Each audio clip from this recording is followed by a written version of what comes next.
movie fans? Welcome to Cold and Trash Horror Movie Grind the Podcast. I am your host, Ian. This is the show in which we grind on the absolute worst horror and sci-fi movies we can find and make fun of just how bad they are, as well as praise the good, cool classics that have been lost throughout time. Now get ready, because we're about to dive real deep inside of Hollywood's dumpster in search of the good, the so bad it's good, and the fucking ugly. Now put on your seatbelt, grab a beer or two, and enjoy the show.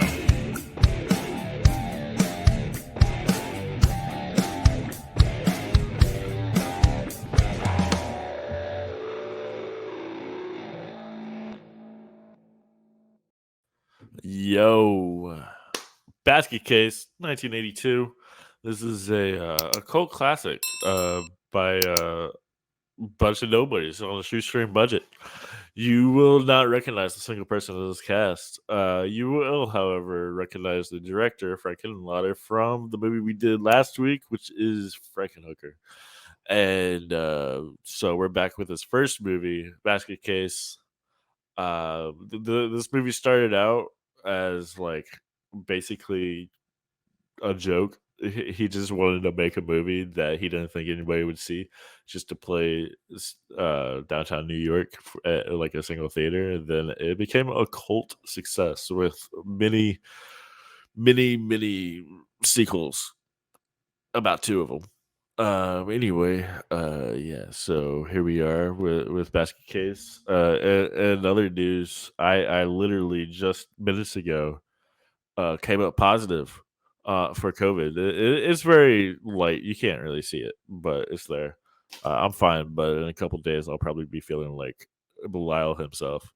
But anyway, let's get into this. Coming back from last episode from Frankenhooker, I'm bringing back my good friends Dustin, and other Ian is back. What's up, guys?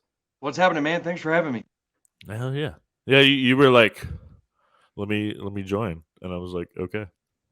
Cool. Hey, Ian, can you do us all a favor and put on a mask so we don't get COVID through the internet? That'd be great. Thanks. You're a little close on that mic, bud. Yeah. Yeah. Pull it out of your mouth. But it sounds so much better when I'm closer,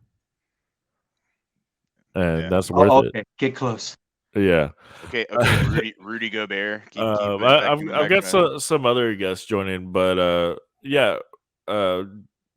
Dustin, you've seen this movie before.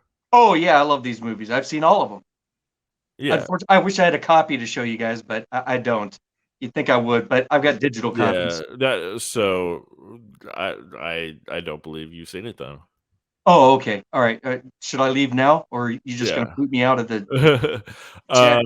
But anyway, what have your thoughts been on this movie in the entire time that you? I love this movie. I didn't see it when I was younger. I saw it more within the last decade or so, and as soon as I saw the first one, I had to see the other two. It's absurd, man. It's got all kinds of shock factor to it, and I don't actually feel that the storyline is too terrible. For one that was whipped up pretty quickly, it kind of has a deep story going on, and some emotional scenes that could have been more of a tearjerker if there were better actors. Yeah, it's like for a shitty movie that the guy didn't give a fuck about, he accidentally like made the script pretty deep. Yeah, right. There was a lot of heart hidden right beneath the surface. So if you pay close attention, and it's a lot more than a monster, flick. Right. Well, I think he said himself, since it was his first movie, he was like really kind of experimenting with the tone, and you could tell scene to scene it goes from humorous to touching to like just kinda gory terrifying, or shock value, uncomfortable. Right. Yeah. Super dark and inappropriate type of stuff. Ian, how about you? Was this your first time seeing it? It was. It wasn't my first time seeing the poster. I've seen the poster a lot. Tends to be in a lot of. Oh, everyone's had to have seen the poster. Yeah. That thing is more ubiquitous than a lot of other movies that were the same. There you go. There you go. You got it. So now that you have seen it, what are your thoughts on it? Man, much to piggyback on what Dustin was saying there, man. It was a good flick for the time and for the budget. I don't know if there was a lot of underlying subtext besides, brotherly love and the, perhaps the persecution of the disabled and the seedy underbelly of New York of the early '80s, and how Right. how everyone that was there was kind of a misfit in that hotel room. That was kind of in that hotel that was living there was kind of Yeah, yeah. had their own quirk or whatever that was holding them back. With Dwayne, it happened to be a parasitic twin that was cut off and living in a basket he was carrying around everywhere. But Right. for So you Casey, enjoyed it, or yeah, I enjoyed it, man. I enjoyed it. all right. Before we get into it, I hate to cut you off, but I do have other people to bring in. Some older guests that haven't been here for a while, but they're back. Jacob's back, and Johnny's back from their podcast, Jacob and Rhys versus Evil, and I don't give a fuck. What's up, guys? Hey. What's up, dude? Hi. What's going on? Always a pleasure. What's up? Yeah. You two guys wanted to join us for Frankenhooker last week, but you were unfortunately not available. But you've seen that movie before. Oh. Mm-hmm. So how? Oh yeah. And so both of you were telling me this is your first time saying Basket Case. Yeah. So how would you compare the two movies, and how what were your thoughts? John, on you it? want to take the lead on it? Well, I'm gonna guess Johnny probably didn't enjoy this one. Well, Like he never does. I mean, that is certainly a guess, Ian. And honestly, I mean, yeah, I get. So I didn't know that this was that director's first time doing a film. So now that you guys are talking about it, it makes sense. I mean, Frankenhooker was. Yeah. I mean, it obviously didn't make a ton of sense, but it was still more put together than this one. Put together Frankenstein. Somebody caught that. I mean, what do you want me to? I mean, it's kind of like, what do you want me to say? Like, this is like half of the movies that we review on your show are always, they're like this. Like, it was the typical B horror slasher from the 80s, but there was nothing to write home about on it outside of, I mean, the effects, I appreciated they didn't use CGI. Of course, it was the early 80s, so that makes a lot more sense. Effects were good. I mean, that was stop motion thing. Yeah, the stop motion, I always love seeing that, got that nostalgia factor for sure. I mean, it's the acting and the dialogue, just everything, from to the lighting to the camera choices. You just to piggyback off what Ian was saying, that from you go one scene, they'd be happy, one scene's touching, and one scene's trying to be inspirational, one scene's trying to be scary, and it's just all over the place.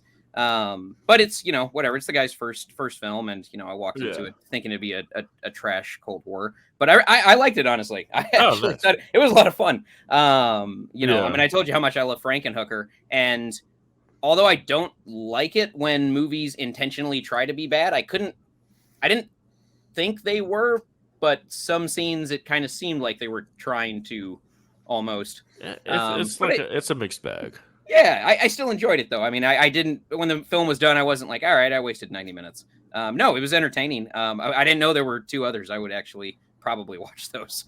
Yeah, I haven't seen the others myself. I think Dustin's the only one. Oh, yeah, I've seen them all. Oh, yeah. Worth to watch? Yeah. We'll have a drinking party to watch the other two. Man, you Except can't. for you, 2 Johnny. and 3 are on Prime, and then when you click on it, it says, sorry, unavailable. Oh, I was so angry. I was like, trilogy time. So, are they fun, or are they? They're way more outrageous than the first one. Okay. Part 2. I mean, we'll talk about it in a little bit, but are we still discussing the plot of the first one? Well, we still need to get to Jacob. What was your? Oh yeah. How did you enjoy it?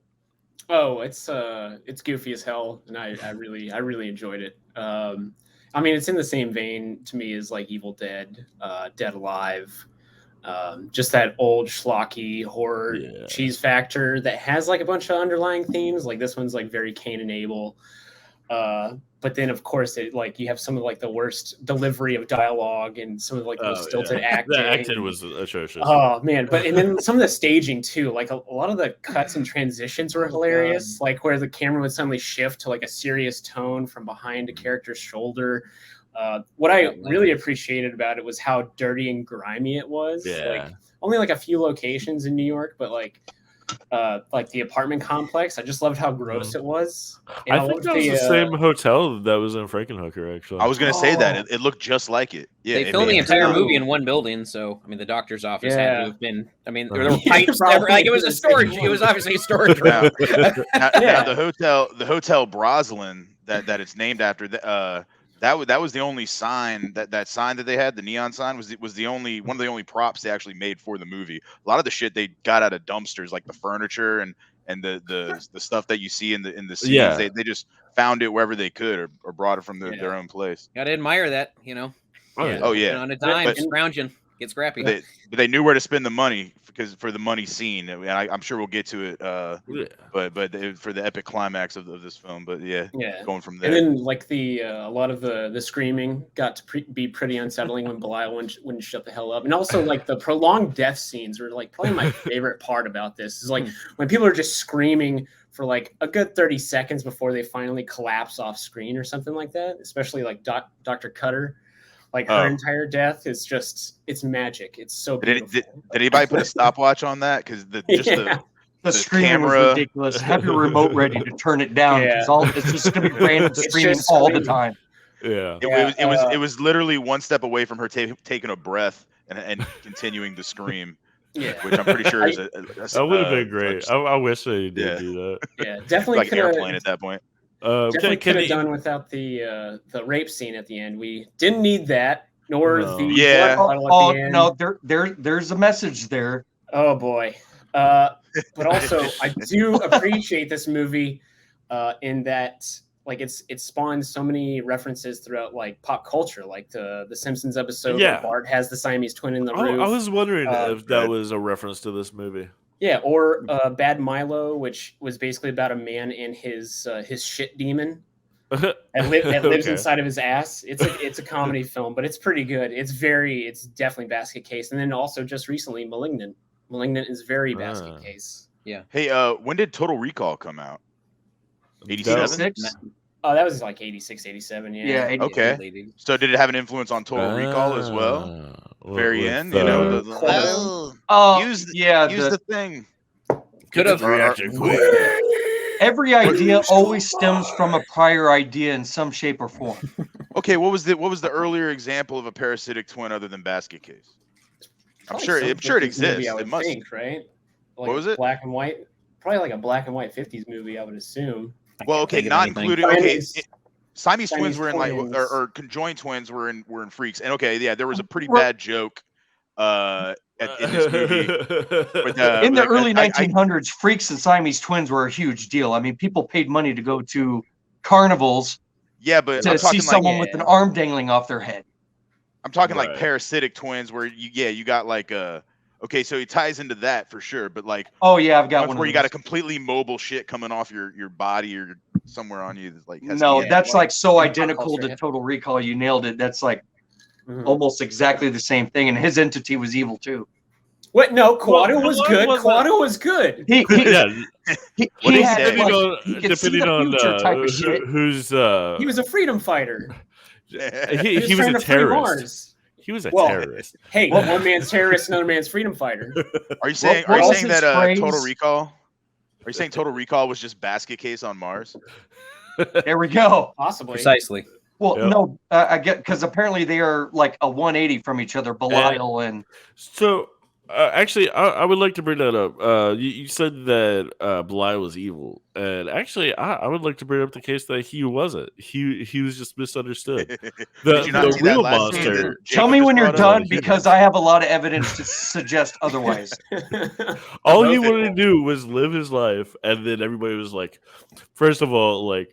He didn't mean to kill his mother during childbirth, but it happened, and then they were like, "Oh, we killed this monster," and then they separated him against both of their wills, and then they just threw him in the trash. This movie's a pro-choice message, is what it is. It's like just should have aborted him.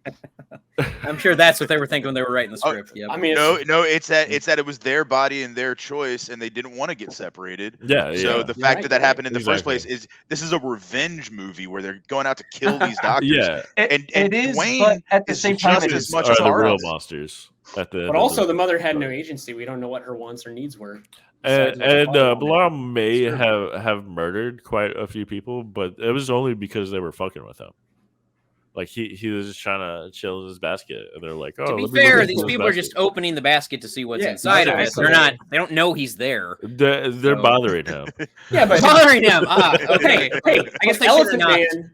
Yeah. But Elephant Man didn't just start going on a fucking rampage when people were making fun of him and belittling him. It's like, no. It's like, well, Elephant didn't have to be a dick. He's also got psychic powers. He could have just been like, hey, man, I'm cool. Don't put all the blame on Belial, because Dwayne enabled him for sure. Oh yeah, for sure. Dwayne's like Dwayne's not innocent in this big whole as a thing, piece man. of shit. Yeah, he was totally an accomplice to this. Yeah. Well, anyway, but did anybody? I'm sorry, Ian. Did anybody Go ahead. else get like a real touch and feeling from their relationship though? Oh like, yeah, like, absolutely. Sure. like Yeah. if you have a brother or something, did you get like a I know how that feels, you know? Yeah. Oh, I would have Especially been American pissed off Joy if and they stuff. threw your brother in the garbage and you know No, just said like- forget it. No, I'm saying, like when Yeah. you feed him cold hot dogs, that kind of broke. No, Yeah, I but I keep him in do a have a cage. memory of my brother throwing a cheeseburger under his bed and forgetting about it, and he woke up with cockroaches all over him. Yeah, Came out but of you the room got screaming. a cheeseburger brother memory, so you know Yeah, what I'm saying. cheeseburger brother memory. Yeah, I man. think we all do. We all do, of course. The classic. cheese Yeah, burger, I have a whatever. psychic link with my brother. I know what the fuck he's doing at all times. It's crazy. Yeah. Oh, yeah. He's What's he talking to doing you right right now. Yeah. He I says think Johnny Ian's trying to sucks. squeeze something in right here. Well, I was just gonna say, let's get to the trailer, shall Oh we? yeah. Yeah, that too.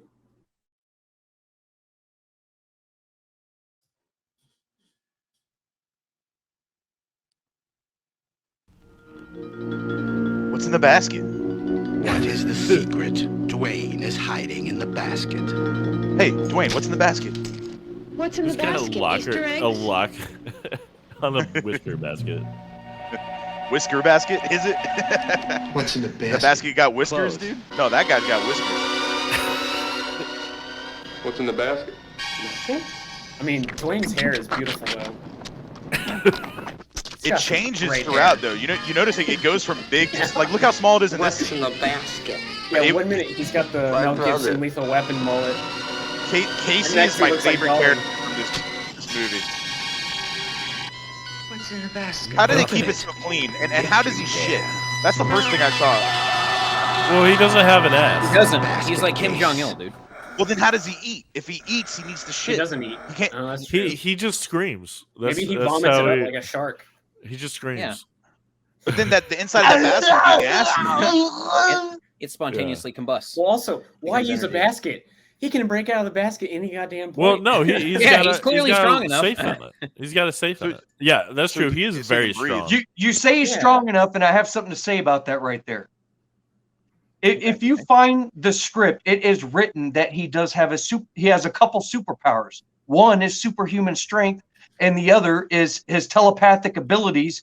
And when he gets separated from his brother loses the ability to speak to him telepathically. That's why he's always talking out loud, but Belial is always silent. That's because Right. Belial's speaking to him in his head, but he can't do Yeah. the same anymore. He lost that ability when they got Yeah, separated. Yeah. His eyes glow whenever he has an evil thought. All right. So what I'm getting at here is that Belial, he's called that for a very serious reason, because he The is the demon. Antichrist. He's a failed Antichrist who wasn't a successful birth of Satan. How many movies have you seen where the Antichrist is being born and the mom dies? That's how the movie starts.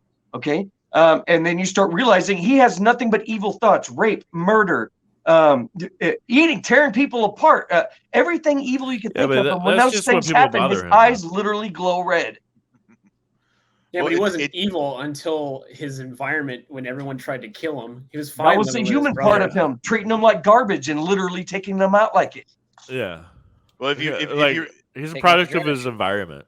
Yeah. if you recall, Thanks, from society. the- Nurture versus nature, man. Yeah. yeah, I mean his dad never loved him. I mean that scene where he's blaming them in the Yeah. crib, that's pretty messed up. But that's That is also pretty another fucked up. thing. This funny movie gets you in the feels a bit with some parental rejection. You know, And the nothing fact that will like, quite. Yeah, and the fact that he spent so much time going to every doctor to like try and remove Belial from Dwayne, and like He had to resort to a veterinarian and two quacks from upstate. It was That a scene clown was so show. awesome. He's like, Get on "Do you know the who I am? kitchen You know?" table. It's all right. Dude, when the Dwayne fell asleep before the guy did, before the monster did, what's his name? Belial. And they had to inject him. He's like, ah! It's just fucking. That's that kid's origin story, because it's just a child. That's just like a 12-year-old boy in that scene, and he's just getting like fucking manhandled and cut off and left in a bag, like y'all mentioned, man, and like. It's not his fault he was born that way. Yeah, that's exactly what they did in Texas Chainsaw at the beginning. Like, you find out Leatherface was literally born on the floor of a meat packaging plant and then thrown into a dumpster. And it wasn't until the oh my god, the Wyatts, I forget their last names, pulled him out of the dumpster and raised him as their own. Oh, which movie was that in? That was Texas Chainsaw, the beginning. It was the prequel to the remake. The Jessica Biel one. you said three things in a row. Is that? That's like a triple onomatopoeia. Or no, oxymoron. I'm the oxymoron, but you know what I'm saying. That's it's triple oxymoron. Throwing shit. Yeah. But yeah, man, my favorite is the one with Matthew McConaughey and Renee Zellweger. What was that? The Next Generation. Next Generation. Yeah, we just covered that. That's a good one. Absolutely cover that one. Oh, really? That one definitely explores how he's a transgender, because they show him more wearing dresses and makeup and all that type of stuff, which a lot of people hate for no reason. I don't understand. That's how he was written. Even in the first one, he has. Yeah, I know. He's got that has been a trope since Psycho, though. You got to put that on Hitchcock and then and Ed Gein is like the best horror movie. But anyway, back to Basket Case.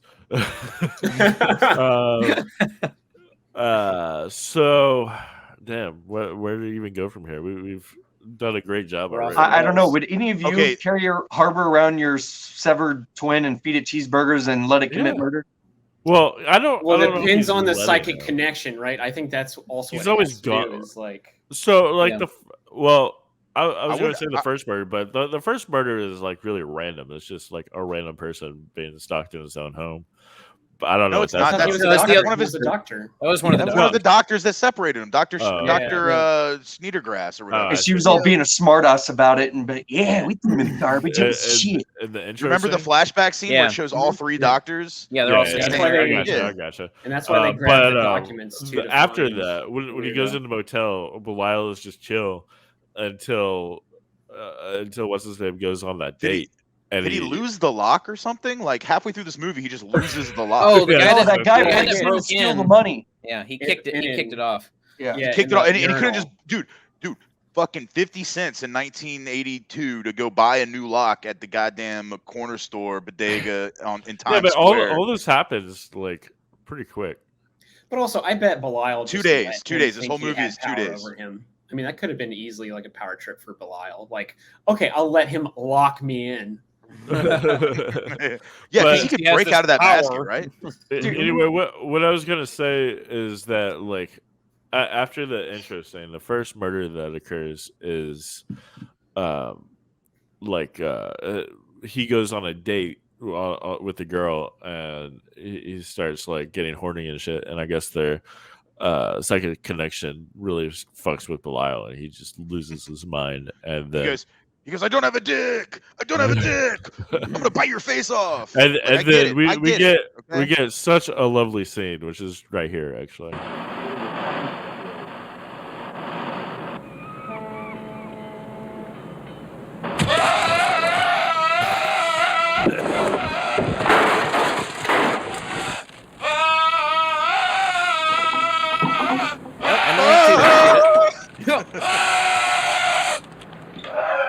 It's definitely not a movie to watch with headphones. Yep. Let's all go out there and see what's going on. The hands are the you? If I heard that, not without some type of weapon. She's nosy. I thought she was the veterinarian. I did. Yeah, this is amazing. That was one of my favorite words. That is some Which took Gumby like ass 3 months to film. Some of this Wallace and Gromit claymation. Yeah. Yeah, but it's like, but when it's like mixed in with reality, it's like way creepier. Yeah. They used It very holds up relatively well. These guys were camera grips. Really?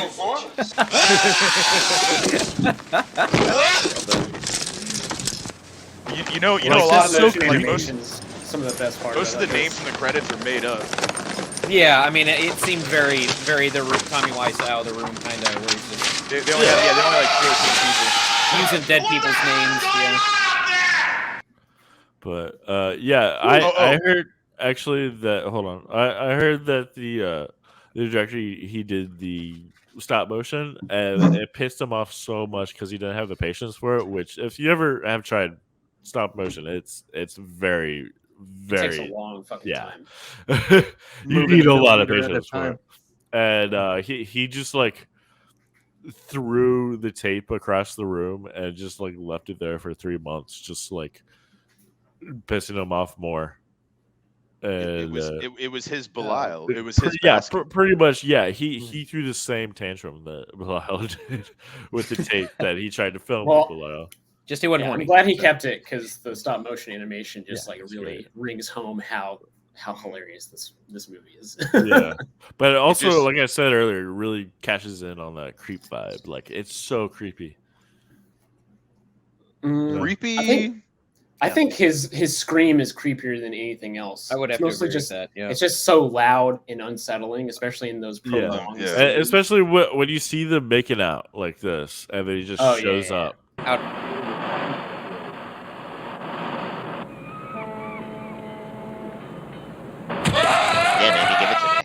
Surprise, bitch! Like, anybody watching that is just like, holy shit. Play that. Wait. Do that again, Ian. Do that again. The clip? Same exact thing. Yeah, same exact thing you just did. Do that again.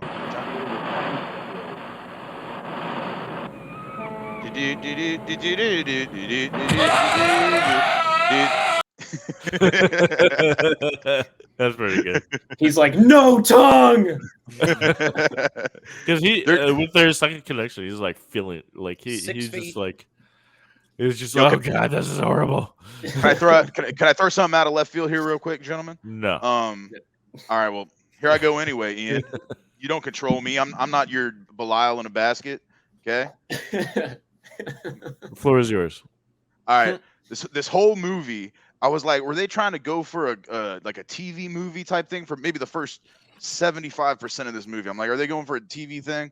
Like, because they showed no nudity, and we just watched Frankenhooker, filled with nudity to the brim, right?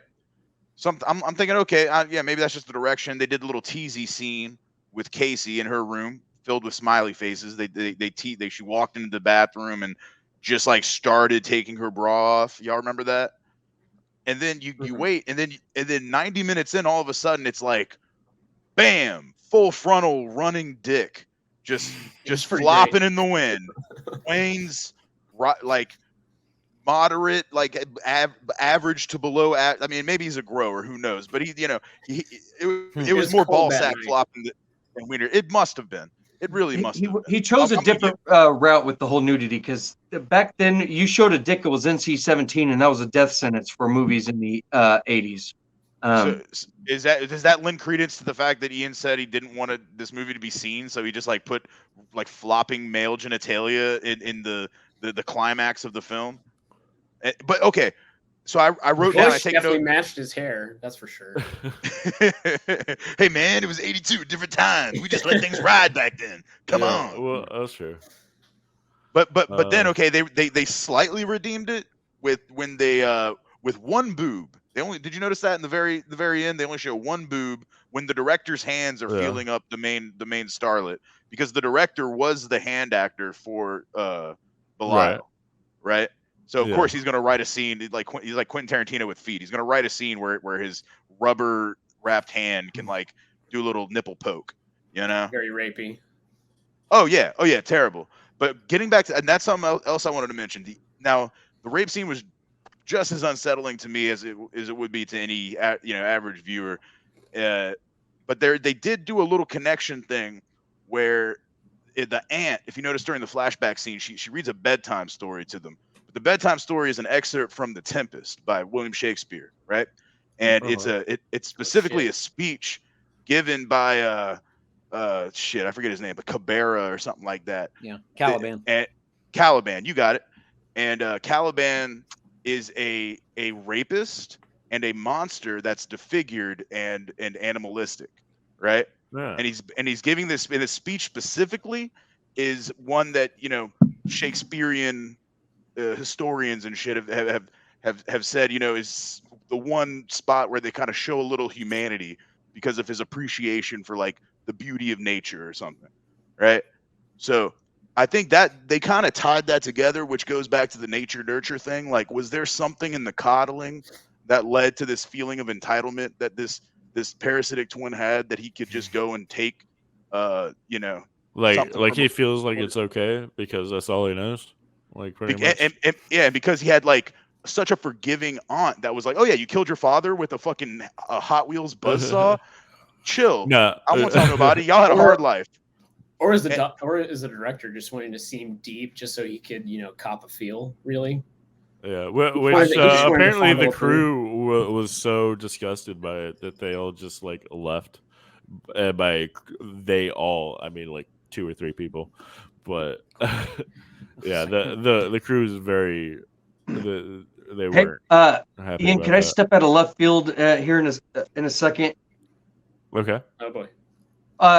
So this movie, because the sequel was almost a decade later, I wanted to bring that up as a perfect example of a horror film that becomes a cult classic, because it doesn't happen right away. These are movies that nobody wanted to see, and then you had a few people that saw it, and then word of mouth starts telling everyone, and it spreads.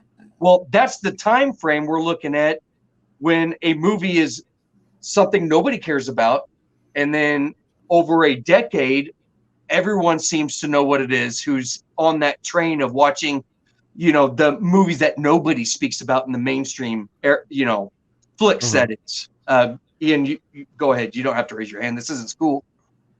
Oh, I was just saying peace, brother. Oh, you were saying peace. Oh, okay, cool. But also, I think there's Justin, me. Also, I think there's 2 main reasons for why that happened and the exact timeline that took place on. The first one was the initial blow of its release, 2 years at a single movie theater in New York City. 2 years, and it became gradually more popular over that 2-year period. And then later in the 80s, prior to the funding and release of the sequel, Basket Case 2, there was the VHS revolution where more people got VHS tapes, recorders. It was beating out Betamax, and at the VHS store is the first time that I ever saw a Basket Case or heard of it. And I think that's the case for a lot of people. You know, at like the Blockbuster or the Hollywood Video or the wherever you went as a kid. Oh, those DVD sleeves for some of the movies were just crazy. Do you remember the sleeve to Breeders where they filled it up with blood, and when you mushed the blood around, you just saw these deformed mutant people behind it? Yeah, Evil Dead 2 had the Necronomicon, like right. mushy. Yeah, the rubber Necronomicon. Yeah. They went all out with those cases for those. Oh yeah, you're talking DVD. VHSs. Yeah. I don't. Oh, man, as far as VHS cases, I don't recall much besides the usual, you know, the clamshell or the paper. Yeah, what was the ones that like stuck up where you could like it felt like bumps over it, like the Black Roses VHS. Oh yeah, that was you're talking about. Yeah, it wasn't paper at that point. It was like plastic. The Black Rose. I know what you're talking about. Black Rose. Yeah, that movie's awesome, by the way. They did everything. 3D covers. Yeah. Clear, covers. Lithographs? Or you like turn it? I guess getting back to the point though, like this Sorry, movie had bro. a slow. No. I Ian will tell you right now, I love tangents, and I'm not talking about Ian Webb. I'm referring to myself in the third person. But getting back to the point, that's what I was hoping for. You must be a psycho. Fuck it, psycho or a psychic? Tell me which. I'll pick. Wait. But getting back to the point at hand, I like that point you're making, Dustin, about the slow burn this movie really had. and the gradual cult following it built. And a question to you, is that possible today? Is there a way that there could be a movie or maybe an example you can think of where There's a few. maybe it came out and it freaking 2010, and then by 2020 they're able to throw together like a theatrical release. Not really. national. They're all like instant cult classics, like movies like because the internet, you can Mandy. just A lot, like anything that comes out on Shudder, basically, it's just like it just goes straight to Shudder, and then like it's like instant cult following. Right. If it hits the box office, it's just not the same like it was before. They decide. They'll even say Grindhouse movie. Well, this isn't a Grindhouse film if you've advertised it to everybody, and we all went to go see it. And there was one scene where someone's head got chopped off. Okay, it's way different now than it was in the 80s and 90s.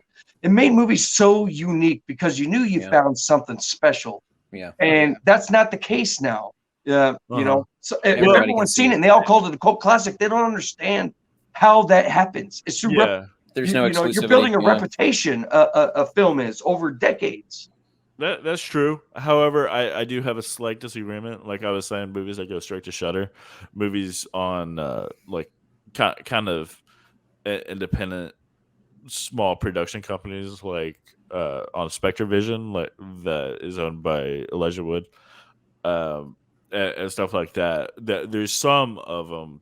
All right, Ian. What's the movie that's released right now on Shudder, on Spectravision, or on Elijah Wood that would that in 10 years or in 15 years might be able to get like a big push, such a cult following that it would get like a blockbuster? And okay, let's not say theatrical release because the goalposts have moved. Yeah. Major labels are theatrical. They go well if they are theatrical, like Mandy and Color Out of Space, which are both on Spectravision. They had like 1 or 2 night releases. Yeah, I feel like Mortuary Collection. I don't know if y'all have seen that. I've seen Mortuary. It has the dude from the Shawshank Redemption in it, the officer. Yeah, I forget his name. That's why I said it. But you have my attention. He was in Pet Sematary Part 2 also. Yeah. Okay. He's also Clancy Brown. He's also Lex Luthor in all the Batman and Superman cartoons from the 90s. Shit. Black Lex Luthor. I love Black Lex Luthor. The Sanctuary, what you're talking about, because all the little mini episodes, because it was an anthology, didn't seem that unique. But then you got the end, and you're like, yeah. Well, I mean, I loved how it was like kind of modern Lovecraft in a lot of ways, like stuff I hadn't actually seen before. And I mean, if you were to say like what's a current cult classic, I would think Trick or Treat. When Trick or Treat came out, like 2009, 2010, it's like I saw it. I don't know a single other person who saw it. And now I walk into Spirit Halloween and freaking Sam is everywhere in that store now. Yep. Like you can't walk 2 feet without seeing Trick or Treat. So I think there's that. I mean, Cabin in the Woods is like flip flop. Like I feel like when that movie came out, like horror fans loved it, but now I feel like that was a high budget mainstream horror film, and I didn't really like it, but for some reason that movie like resonates with a lot of your people in their 20s right now, where they're like, that was the greatest horror film. It had everything. I mean, I loved it when I was in my early 20s for sure. I also fucking love The Evil Dead, and that's also when the Evil Dead remake came out. And I would say Evil Dead remake to me is kind of a cult classic. Oh man, new Evil Dead movie coming out. Oh yeah, it takes place in the city this time. But let me go back to Spectravision. Like when Mandy came out in Color Out of Space, like it was only like 1 or 2 night release, but like went straight to Shudder, and like anything that just goes straight to Shudder has that instant cult following because people only find it from there. That they talk it gains exposure through word of mouth, basically. Right. But it's different from how these movies used to be, like the midnight films where you'd go to a single theater and at midnight and then watch the only time this movie shows, like pretty much every night, but only at midnight, basically. That's what these cult films used to be up until like VHS came out and everything. And then that was the second form. This is the new form, like the straight releases that is still word of mouth and everything. But you're like, hey, have you seen this movie? Oh, it just came out on Shudder. They're like Spider-Man Night that I just covered on here a couple months ago. When that movie came out, like nobody really knew about it, but like we all just, those of us who saw it, went to everybody we know. We were like, you got to see Spider-Man Night. I mean, I feel the same way about Mandy. When Mandy came out, exactly. Like everyone was talking about it, and Mm-hmm. and now I think that's also a movie that would be popular in 10 years for sure. Mostly because it does have one of Nick Cage's best performances. Yeah. Oh yeah, and The Color in Space, he just nailed like 2 out of the park, like in the same year. Yeah, they were very they were less than a year apart, but yeah.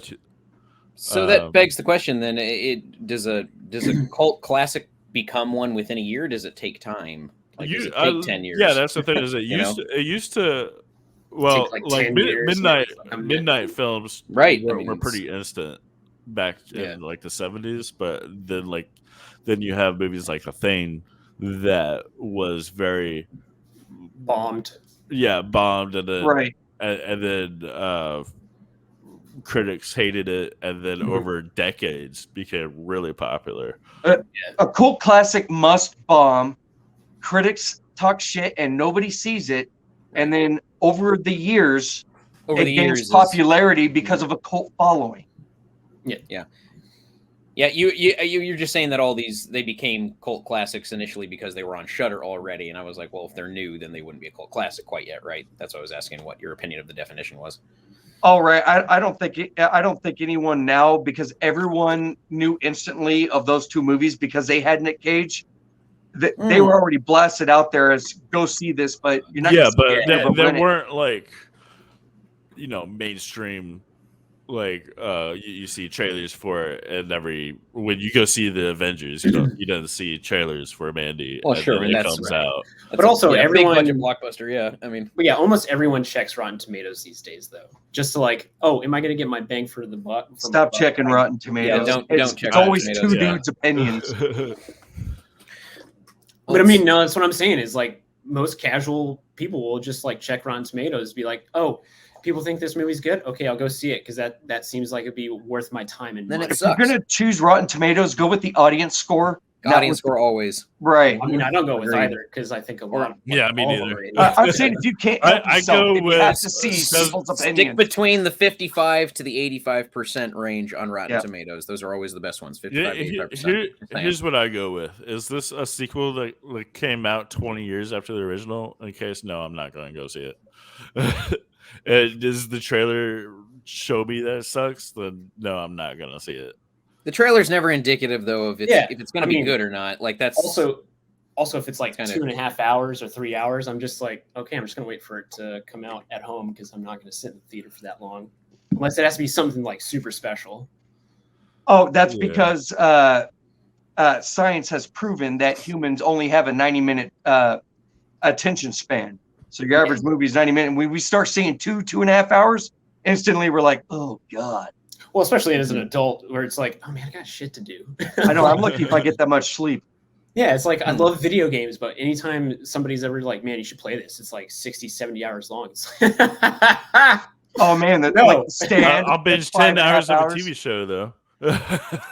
Yeah, because it's like you plan that out, but like fucking 70. Nah, shit. Honestly, I just watched this movie Basket Case right before this episode. Like literally, I finished it like 20 minutes before this episode started. Okay. And how was it? And I liked it. We're giving final opinions. No, right on. No, but touching on what you're talking about, yeah, like the hour 30 minutes. When I did this morning, I'm like, shit, I still gotta watch this shit. And I'm like at work at 6 a.m. and like, oh shit, and when am I gonna get off? Fuck. Like, what time do I? Like if I get home at this time and I can start watching, I can walk to the store, get some beer, and then I can watch it. I'll have like a few minutes. So I got it, and seeing that it was only 90 minutes long, dude, it's great. I'd rather it be 1:30 than 2:30. You know? Yeah. I actually like long movies. It depends. If it's a good long movie, not these type of long movies. Yeah, like Dark Knight Rises, I don't think I'll watch again, mostly because if you want to dive into horror that's long and that you can enjoy, start with the Stephen King flicks because he's opposed to them cutting them short on a storyline. So Oh yeah. Langoliers, Yeah. His books know, are The long Stand. as fuck. There's so many that you can see, like 3-4 hour Oh yeah. horror work. Well, those were also Maximum TV Overdrive too. being. Yeah, Yeah. he took Well, the Maximum reins all the way Overdrive. on that one. Yeah, that was like that's cocaine the other fueled. movie I need to cover on here. The entire soundtrack, HCDC. Hell yeah. You Every should song. watch Yeah. the trailer for it. He's Getting like, back to he's like, I'm gonna scare the hell out of you, and he's fucking, he's just, But, like, he's doing cocaine. Getting back to Basket Case, man. Oh yeah. Slippery segue. Of What did course. y'all think of I think his name's like Shane McYoung or something like that. Shane McCabe or something like that. He was the young version of Dwayne. Ah. They didn't look anything alike, but he did a good job, I thought. Oh, I thought he looked so much Fine. like him that I was like, Really? for a split Really? second, I thought they had just cut his hair. I thought they had just shaved his hair down. Because that dude, they got somebody with the same face, man. I was didn't like, is see he a that at cousin? all, Yeah, man. I didn't see any resemblance either, honestly. I saw some young, sharp-looking brunette kid, and then I I saw don't know. some Ian, can we get a side by scraggly, side? shaggy dude. As an old- Because I feel attacked. Before and right after, now. Ian. No. Yeah, I can't look do that at the moment. They look okay. Well, if anybody's actually watching this right now, then please look up Shane McCabe in that movie, and look at him side by side with the actor who played the Dwayne. And yeah, I'm let's telling you, do man, a poll. Leave a comment. Do you think they look look the same or no? They look the Yeah. same, dude. You guys are crazy. Go back and watch it. You just didn't notice it, man. Go back and watch I it. believed it. I believed that they looked similar. I'm with you. I didn't. I was Okay. like, but also then Did I again, convince it's the you? kind of movie where I was like, Well, that's I'm not. happy to be proven. I'm happy to change. Have my Well, mind that changed. wasn't even going to be my point. But okay.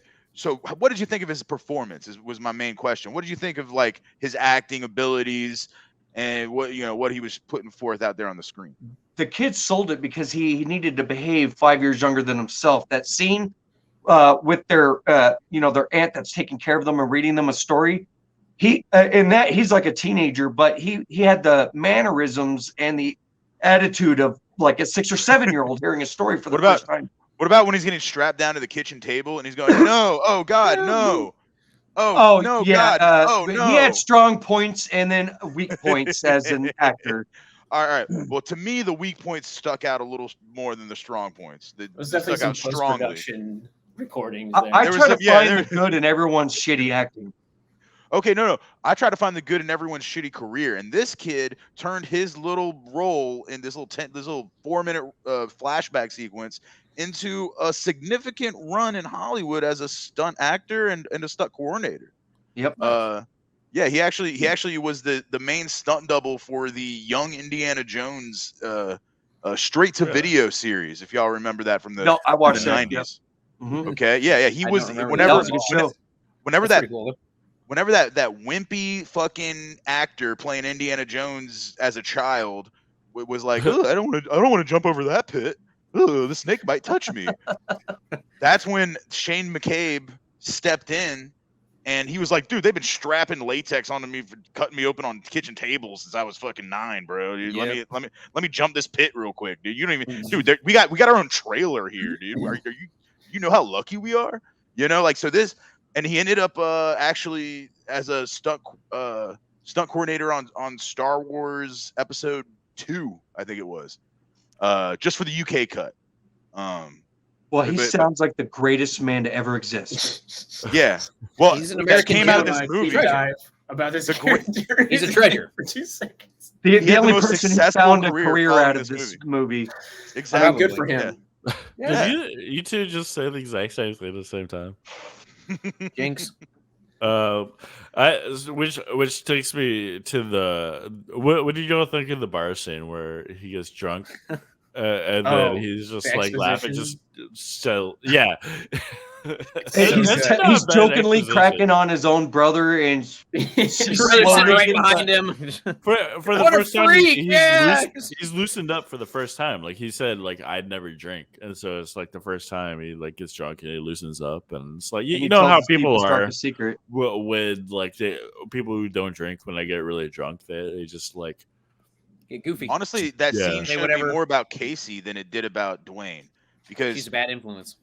no, the Really? opposite. Yeah. I was waiting because She the got trope home. is that I was looking for her to I know. like, It's a joke. the hooker with the heart of gold thing. That's the quote unquote is like a classic trope in a lot of movies, and I think she didn't really like I was waiting for them to have her turn. I was waiting for them to have her character do something, nefarious, like and him being drunk and shit was a good opportunity to rip him off, but she didn't take that opportunity, man.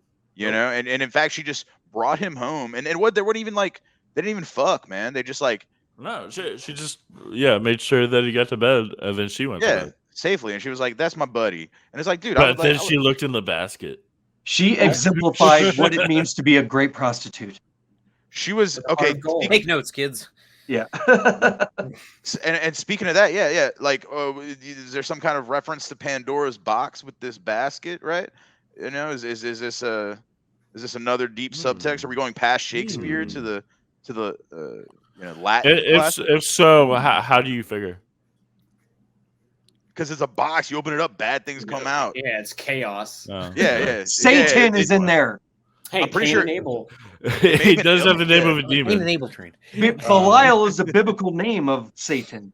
Yeah. He's in Diablo, that's for sure. Belial. No, well, Baal is. Belial. But yeah, his name is What? Baal in Diablo.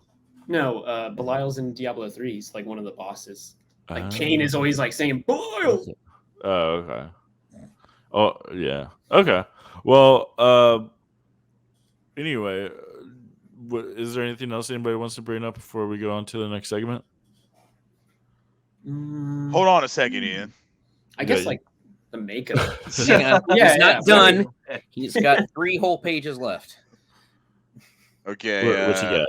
Okay. First of all, Dr. Cutter, good name for the female doctor who happened to be a veterinarian. All right. The twin receptionists was a funny little like an inside joke. Like, haha, look, they're 2 twins. Fun fact: one of the twins was actually had broken her wrist or something, right? So she had a cast. The other one's hand was fine, but they put both of them in a cast for whatever reason. I guess because they looked more similar. I don't know. They're already twins. Maybe instead of a psychic connection, they have a physical connection. One breaks their arm, and then the other breaks their arm. Did Dwayne's girlfriend like get killed by the oral rape at the end of the movie, or he choked her? He strangled her to death. She was breathing real hard. Was still breathing, I was going to say it was so evident. Yeah. No, he was raping her and killing her at the same time. When she woke up to him fucking her, and then he started strangling her. Yeah, but afterwards, like in the blood pool, you clearly see her breathing, and it isn't until after like Dwayne's running with the basket, where he's like, "She was good, good. You destroyed her." And we're like, well, she might still be alive, but it's like, but okay. Or it's just she's dead now. One take was enough. Bad direction. Probably they try to end the movie on a poetic note when he jumps out the window and his brother lands in that exact spot where he was once attached, and they're just splat dead on the street. There's a bird's eye view of them being, connected again for a moment. They were born together, therefore they must die together. They died together, right? Yeah, which I guess I like that. I mean, it's kind of cheesy, but. And see, since there were 2 sequels, I was assuming that they didn't die, but I guess they did. I'm going to tell you all about that. Yeah, I don't know. Maybe don't ruin the sequel. They bring him back to life in some dumb way. Don't spoil it, but just give us a brief synopsis of the sequel. So. I'll give you a brief rundown. But I do have to spoil that. Obviously, he survived, or where would there be a sequel or a third one? Because the storylines go further and further. It could be a different parasitic twin. You already spoiled it. It's the classic. Okay. Well, hey, if you haven't seen the movie from 1990, you know what? You lose. You should have seen it. Anyway, part 2 is... I just said how it's because it was an hour and 30 minutes. I was able to watch it after I worked 12 hours today. Let me think I want to watch the whole fucking trilogy? What is this, dude? I'm not 19 I don't even know what the hell you're talking about right now. Anyway, in part 2, he obviously survives. And some old woman named Ruth scoops him up off the streets. She brings him in, and she happens to harbor a bunch of freaks. Now these freaks, they had a higher budget in the second one. They were pretty awesome, and it's kind of like an AA house, where addicts would go to talk about their problem. House. Well, this is a house where freaks get together to talk about their deformities. Well, nosy reporters and neighbors start poking around the house and laughing and poking through the windows. And these freaks don't like that. So they start an uproar and start taking these people out and chasing out the reporters for this. All right. Now, if we want to fast forward to part three goes in a total nutshell. Because guess what? Belial bones a monster. And they have a dozen little tiny, little miniature Belials that are insane. And the cops are trying to come in and like, kill the mutant baby batch. And Belial goes fucking nuts, and he uses his powers and goes to the goddamn police station and starts ripping people's faces off and shit and eating them whole. Were the kids named Legion? Because it was a legion of children. Nice. Anyway, but yeah, that's all in a nutshell. That sounds good. Part 2 and 3 are actually like a 3-hour movie. They just split it in half. We're definitely gonna have to cover that in the future. I'll keep you all posted on that. All right. Well, sorry, there was one more thing, Ian. I'm sorry. Yeah, no, go ahead. What y'all think of like the gore and the effects and some of the makeup and stuff? Like I feel like we haven't really delved into like that. Tearing the guy's face apart. Yeah, many guys. Whoever he's killing at the moment is getting his face cut up. Yeah, the method of death doesn't make sense. Like if somebody just cut a little superficial circle around the border of my face and like sucked on me for a minute, it doesn't kill you. He died of shock, man. His face was torn. Shock. I mean, could have been a heart attack. Could have bled out, even though they didn't have a ton of blood. Yeah. That whole scenario would definitely cause a stroke if you were to experience it for real. Some little miniature monster mutant with superpowers jumping on your head and pulling your skin off. I mean, think about it like that. Shock sucks. Reminds me a lot of the story of Travis the Chimp. Used to appear on Late Night with Conan O'Brien and the Man. Oh yeah, he ate that woman's face off. He ate that woman's face off. Yeah. He was in like Priceline commercials or something. It was over a doll. She took his doll out of his kind of his playpen area, and no one had ever touched it before. And he ate her face. She was also giving him Xanax.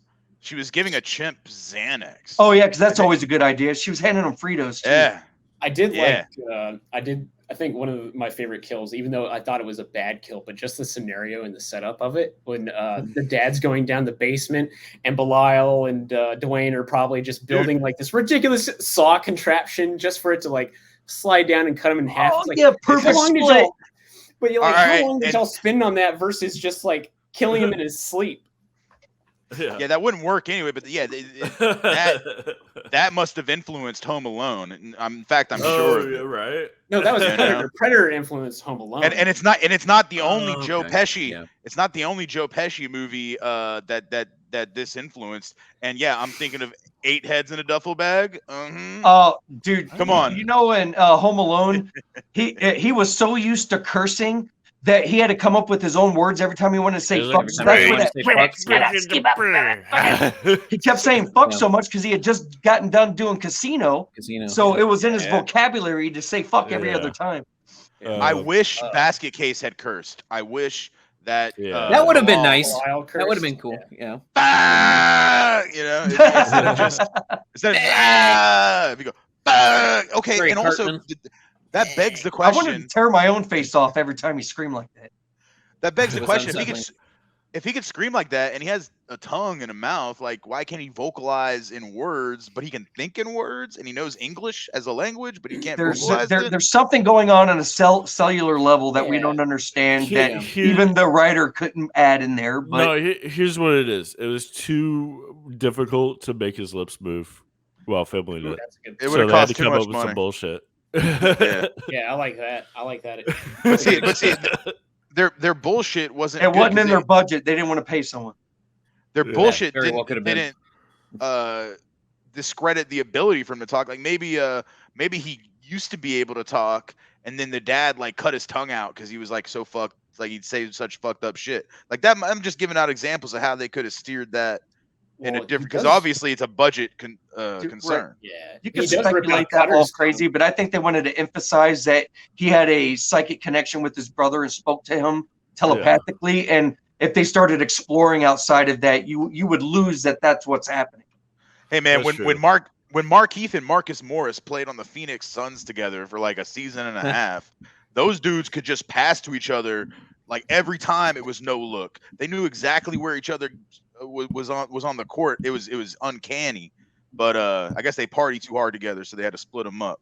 But man, yeah, twins. There's truth to that. The twins do have some kind of telepathic bond. Now, if it extends to verbal communication, I don't think that begs the question. But it depends if they're identical twins or unidentical twins, because they share the same cells when they're identical. It was one that split into two, not two that were formed separately. Right. Okay. Science! Johnny, you've been really quiet. What do you have to add to all this? Well, when you've got so many people that just have such a passion for this film, I want to let everybody get a word in. Yeah, no, man. I mean, as far as the effects go, yeah, sure. I mean, like I said, that was one of the redeeming qualities of it, outside of just it being fun, and an absolute blast. I mean, yeah, I mean, whoever they definitely spent the little money they had on prosthetics, and whoever their SFX artist was, and appreciated the stop motion animation. Any of those scenes were really nice. Yeah, I mean, that was probably the biggest thing I appreciated about it. I can't really say much else positive on it outside of outside of that.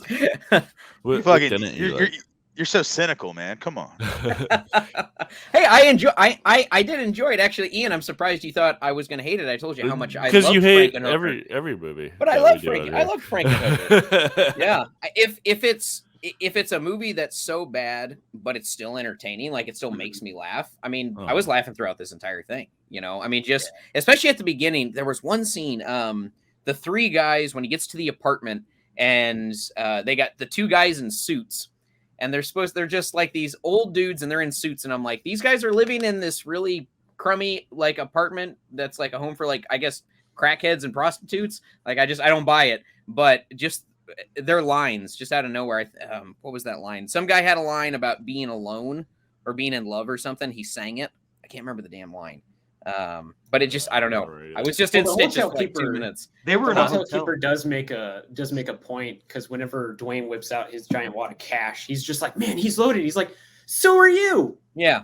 And then also, that's why. And I'm like, what? Why are these guys staying here then? I love that Bob Hoskins ripoff, dude. The hotel keeper. I was just like, man, he looks exactly like Bob Hoskins as Mario. He does. He does a little bit. I get it. God damn. Guys, excuse me. I was thinking more. One of my kids smacked the other. Oh. Uh-oh. Yeah, that's drama right there. The kid did say your tap water is crap. Tap water's not crap. No. But go ahead. Oh, go ahead, Ian. No, I was just gonna go on to the next segment. So if you have something to say it now. Yeah. What aspect ratio did y'all watch this in? Did y'all see? Did it take up a full like a widescreen, or was it the box, the original 15 millimeter box square? I watched it on. I was in a box. I'm pretty sure. I watched it on Tubi. I watched it on Amazon. It was the box. I watched it on Shudder. Yeah, because they released recently. They released the original 15 millimeter, but how they would have seen it in theaters and on VHS and DVD up until about, I think, 2021 was the original 15 millimeter shot, and then blown up and zoomed in to a 16:9, which is how I watched it, and it's how I always approach these things, because I want to see it how they would have seen it when it first came out, as opposed to the better technology and reformatting and shit that they're able to do today.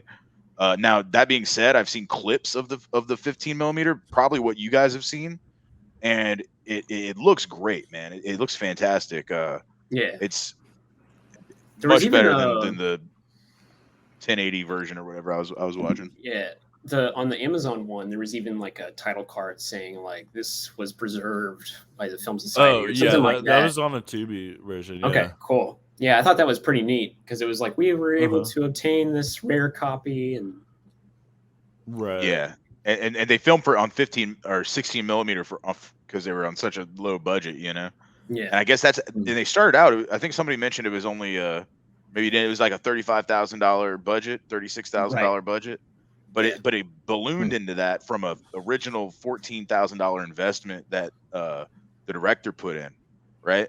And then they would just film a bit at a time, and then show it to people and try to get people to put more money into it, and then use the money to film a little bit more. And they kept doing that until they were able to get a full movie out of it. And I think as far as like his first film that started his career as a director, I think that shows a lot of gumption, you know. Mm-hmm. Yeah. Show.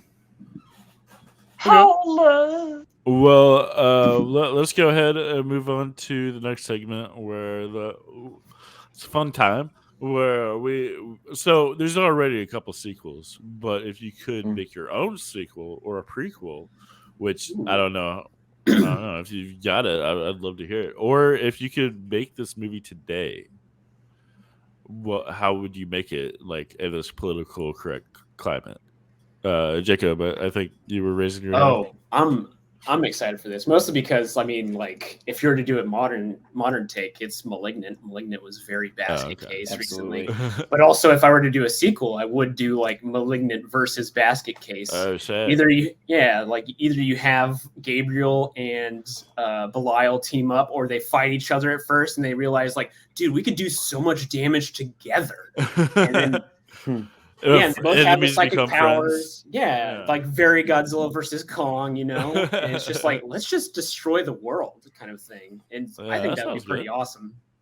Okay. Cool. Who else has got something? Yeah, I got one. For me, I actually, same with Jacob. I thought it was it just immediately reminded me of Malignant when I was watching it.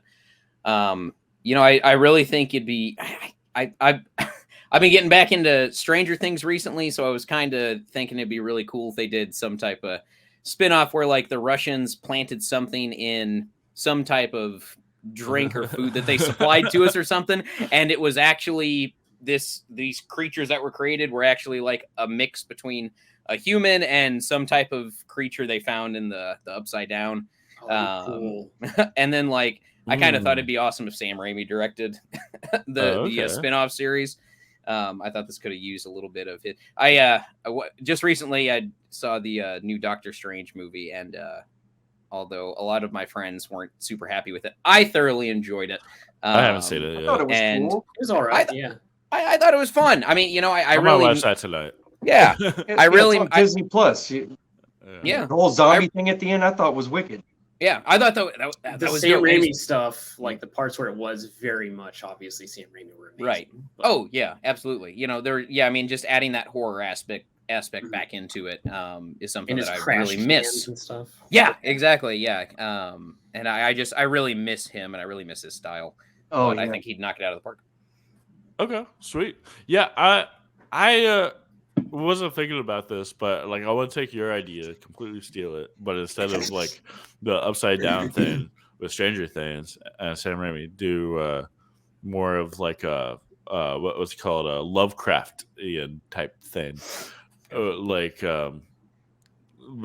mini movies like The Thing and or Mouth of Madness, where it's just like this woman somehow gives birth to a creature from another dimension, just like people just lose their minds, and kind of like what's that one movie came out a few years ago? There's like a cult that worships like a the Void. Yeah, Void. that's the one. Kind of like that. Yeah. But yeah, a woman gives, and it's just like this creature or maybe it's the same script as what's it called, Basket Case, but it's like a Lovecraftian fifth dimensional creature that is just destroy, not even trying to kill people, it just does. And people lose their minds, and that's what I want to see now. So Johnny, thanks for the inspiration.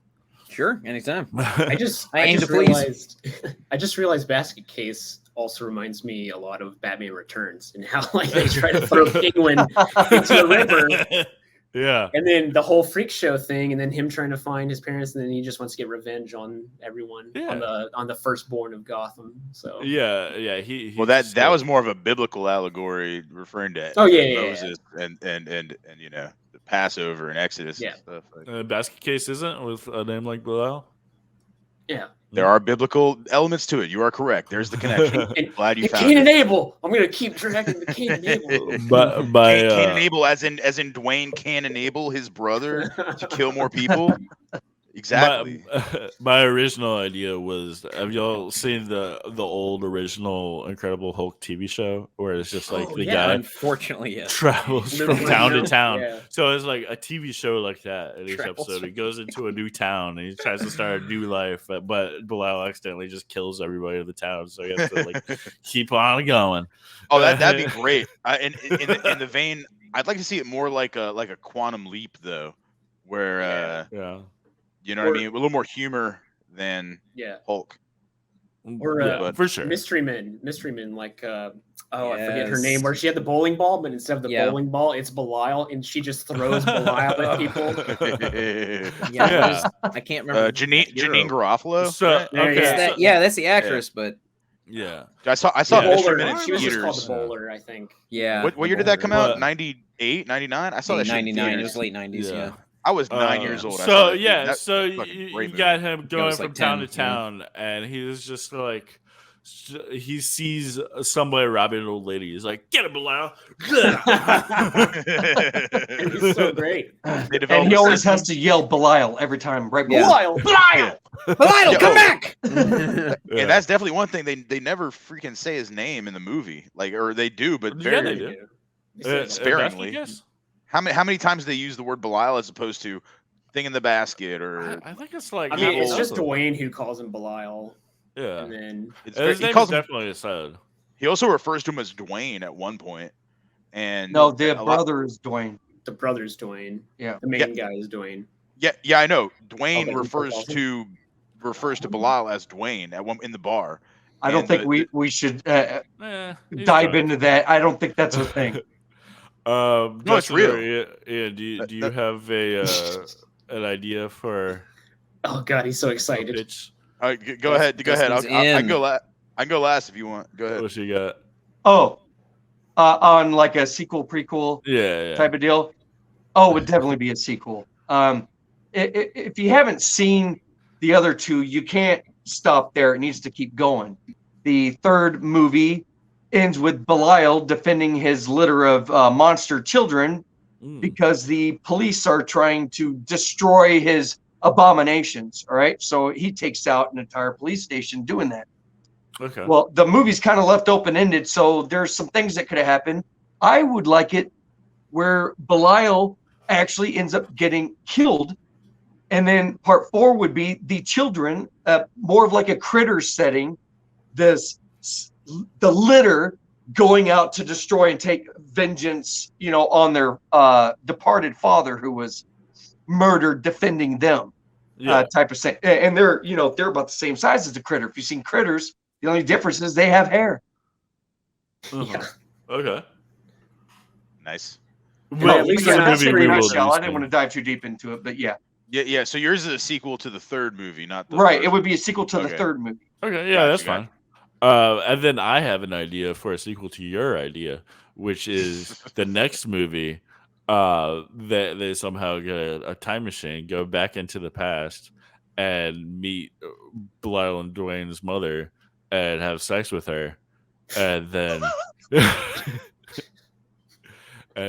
because I haven't thought that far yet, but it has something to do with you have to save the future of some sort. I don't know. We just did Conquest of the Planet of the Apes a couple weeks ago, so, and that's what that movie's about. So was there incest in that movie, or are we just still talking about ancient Greek mythology influencing this flick? Ian, how about you? What you got? All right, put me on the spot. Shit. Okay.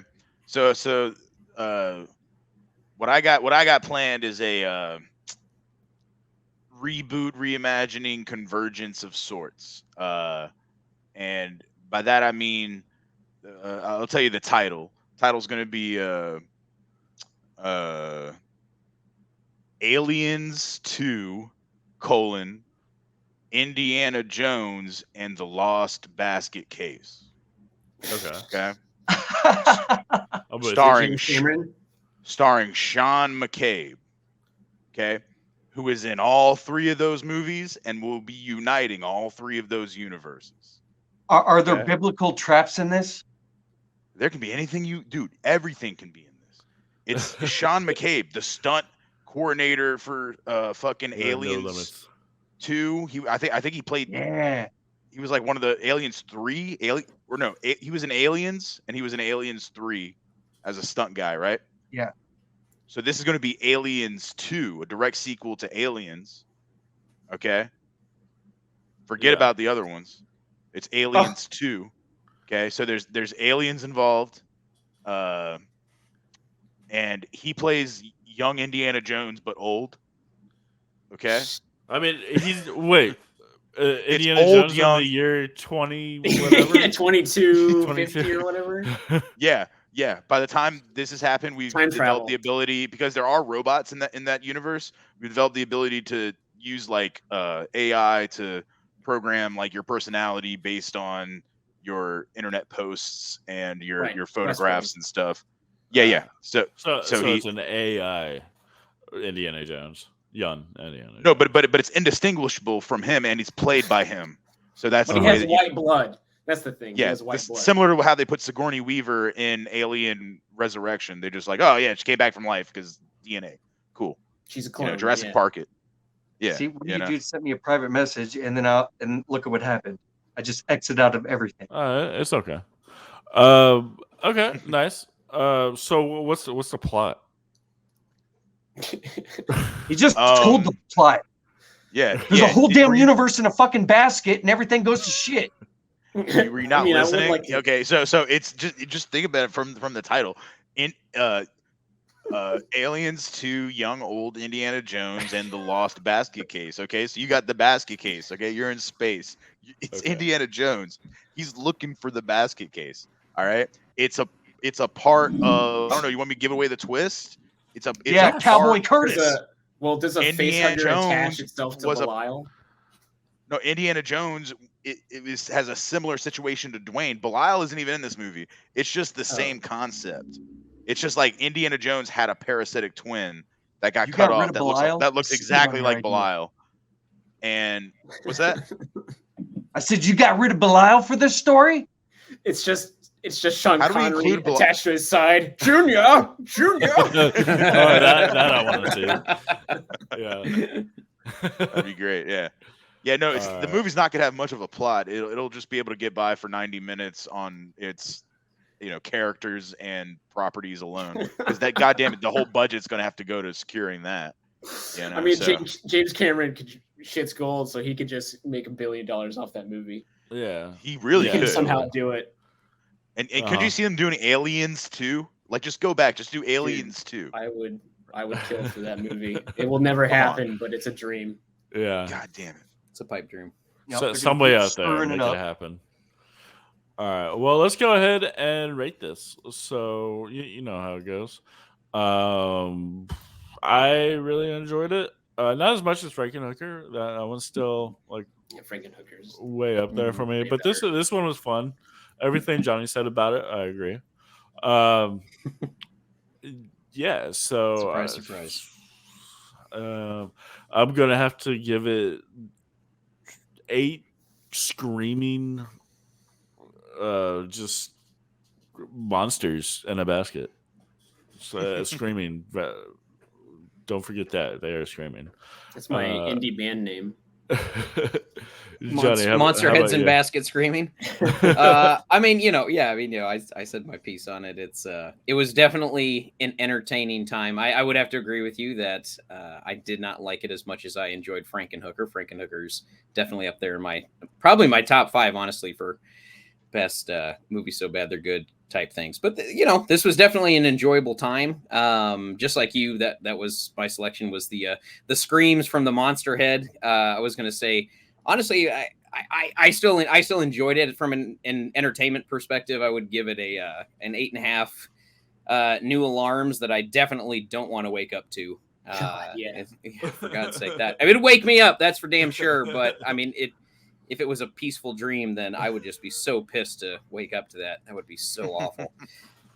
Yeah. Fuck. But yeah, as far as from a movie perspective, it would definitely be a 1 or a 2. But as far as just it being pure fun, I definitely didn't regret watching it. I would check it out again. Sweet. All right, Ian, in a basket. Yeah, man. So like my time spent in a basket, the last how long has this been going on? Like an hour? This podcast? We were at an hour and 20 minutes. All right, so the last we got just 10 more under- minutes before everybody gets tired, according So to our logic from earlier. For the last like 3 hours or so, this movie has been in my life, and that's when I watched it, and then we started this. So, and coming from that perspective, I was tired, man. I was like kind of not looking forward to watching it because it was feeling more like a chore than something that was that was like I'm choosing. Oh, I've just found this on a channel, and I'm trying to this looks interesting. But as I gave it to you as an assignment. And at the very beginning, that's what it felt like. It felt like you were my professor, and I hadn't dropped out of college. What a weird world that would be. But looking at it, watching it at the beginning, I was feeling the same way for a few minutes, and then I got my first laugh, and it was the comedy in this movie that really endeared itself to me, and its ability to make fun of itself and be aware of itself. Mm-hmm. That really made it something that I could enjoy, and I could enjoy sharing with other people in the future, right? Where it turned from an assignment into something that I was actively participating in willingly. Okay. I forgot it was for the podcast. So for that reason, it's going to, and yeah, it is a shitty movie, right? It is like super low budget, very, done very grainy. And you can see the roots of Frankenhooker in it, though, especially in the portrayal of a seedy, early 80s New York City. It was the same, New York City in 1990, according to the director. I wasn't there. I can't say for sure. But, either way, I'm looking at this movie. I'm going to give you my rating. It's not as good as Frankenhooker. I got to agree with y'all. So I'm going to give this 7 scalpels stuck in a screaming nurse's face out of. Oh yeah, I forgot about that. That was pretty Dr. dope. Cutter. That was pretty. That awesome. was pretty cool. Dr. Cutter. I said nurse. Veterinarian. Which one Yeah. is worse? Which one is more offensive? I'll say nurse Up and for give her the debate. benefit of the doubt. All Maybe right. she's got the degree. Cool. Well, I appreciate your sacrifice. Thank you. Jacob. Yeah, it's a fun movie. It's bad, but there's a lot of things to admire about it, especially on such a low budget, and the fact that they were kind of doing it for the hell of it. I think some of the effects, Belial screaming, it's hilarious. So I'd probably give it maybe 6 stop motion animation Belials out of 10. Yep. Did we lose him? No, I heard it. frozen. He gave him 6 stop motion shit. Oh, Stop motion. animation Belials out of 10. yes. Oh, Oh, shit. six I don't know. stop-motion You froze animation. for me. You just Oh, okay. froze. Sorry. Well, I No, don't know Ian, if you froze for everybody else, but maybe it way to was go, just me. Jacob. I know. I thought he was just Fucking trying to up see some again. Desmond. So that's how I was doing the stop motion. I'm just going. Wait, you guys back? You see me? Oh, hey. Oh, Yeah. you guys All are right. still here. Okay. And finally, Dustin, what's your rating? Well, I liked it more than Frankenhooker, but I'm influenced because I've seen the entire trilogy, and Yeah. y'all have seen an incomplete story. 2 and 3, it to the 10th power each time. You're like, I how could can't it get any more ridiculous? So anyway, I give it 6.8 squiggly wiggly shriveled penises out of 10 for the first one. If I were It to was add cold. part 2 and 3, It was a I would cold bump night. it up to an 8.5. I was in the pool. I was in the Plane was cold. Grower, not a He shower. just went swimming. Right. Nice. Shrinkage. All right. Nice. Yeah. I love a good Seinfeld reference. All right. Cool. Well, that's it for this episode. Next week we're doing a movie called Videodrome, and whoever wants to join for that. Ian, have you seen Videodrome? Yeah, I've seen it. Okay, Johnny, you haven't seen it, right? Not yet, no. Based on the title, why don't you tell us what this movie's about? Well, it's definitely about. Don't you look Don't look it up. It's definitely a video. I'm not. It's definitely a movie about these videos inside of a dome. It's a film festival. Drone. And there's an R in it. Drome with DROM. It's Yeah, Krang dude. from Teenage Mutant Ninja Turtles. It's you know. Anyway, what happens? No. Dude, honestly, I told you I've seen it. I can't even Whoa. answer that question. Yeah, I've everyone seen just it. like flipped out on me for a sec. And it is Dustin. pretty intense. Okay. Yeah, to say the least. Here's a clip. I believe that the growth in my head, this one, right here, I think that it is not really a tumor. Boo. Not an uncontrolled, undirected little bubbling pot of flesh, but that it is, in fact, a new organ, a new part of the brain. I think that massive doses of Videodrome signal will ultimately create a new outgrowth of the human brain, which will produce and control hallucination to the point that it will change human reality. After all, there is nothing real outside our perception of reality, is there? You can see that, can't you?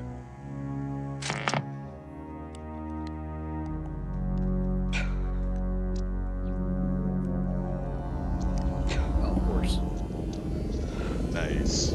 Has to have the stomach exploding face hugger. No, that's just a vagina in his chest. No, but look at the Gotcha. nipples. The Stomach. nipples are the eyes, and the Yep.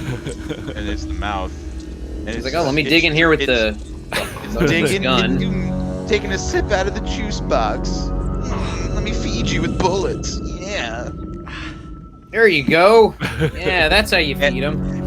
And that's how I got a Solid gun metal. into Jamaica.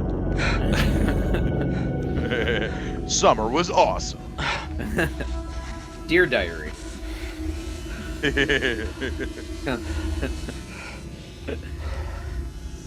I wanted to be a kangaroo. It didn't turn out right. My entire life, I always wanted to be a gangster. I'm like David Blaine. My hand comes out, it's bloodless. Well, Right, He's smell his and easy. thumbnails, bro. that Long live the new is flesh. a Videodrome. That was going to be my next guess. Honestly, dude, I saw that shit on. It was on IFC at 2 a.m, and That makes I was sense. I was like 12, and I couldn't. I don't even remember that scene, dude. I couldn't even tell you what the fuck. I remember it That's being the scene weird. I remember most. He puts I don't a know, gun man. into his chest vagina. I may have not seen the whole movie then. But I was young. I was young. Crimes Yeah. of the Future was good. Oh yeah, that's one I still need to see. All right. Well, anyway, thanks everybody for watching. Thanks everybody for joining. Be sure to check out Dustin's YouTube channel, Your Tap Water's Crap. Check out Johnny's podcast. I don't give a flick. Although you're just coming back from hiatus, I believe. We are actually, yeah, this weekend. And then sweet. Check out what do we have to look forward to in the future? Well, you guys have a upcoming Batman franchise episode, which Ian is actually a part of. Yeah, coming up a Marvel Part 2, which we still have yet to record, and then a couple other fun ones. So tune in. And check out Jacob's podcast, Jacob Resident Evil, which you seem to be in a hiatus. Oh yeah, just I got a new job, so everything's kind of in limbo. I hear that. And check out Ian's podcast with me, Having a Beer with Ian, which is also on hiatus. Yeah. Actually, Ian, since that's been on hiatus so long, I'd like to take this opportunity to announce my new podcast, Dancing with Dolphins, We're going to be taking a deeper look into the seedy underbelly of dolphin and aquatic mammal themed attractions through the late 80s and the early 90s. You're gonna need me for this, man, to break down the science of all that shit for you. Yeah. Hey man, I know how molecules work. Just because I drink tap water doesn't mean I'm fucking stupid. Yes, I have lead poisoning, but I know I know how to. Yes, the fluoride helps my teeth. You've been sipping a little on the tap. All right, cool. Well, can't wait for that. Dancing with Dolphins. Well, at this point, haven't we given the patrons their patron? No, we're gonna check out our Patreon right now.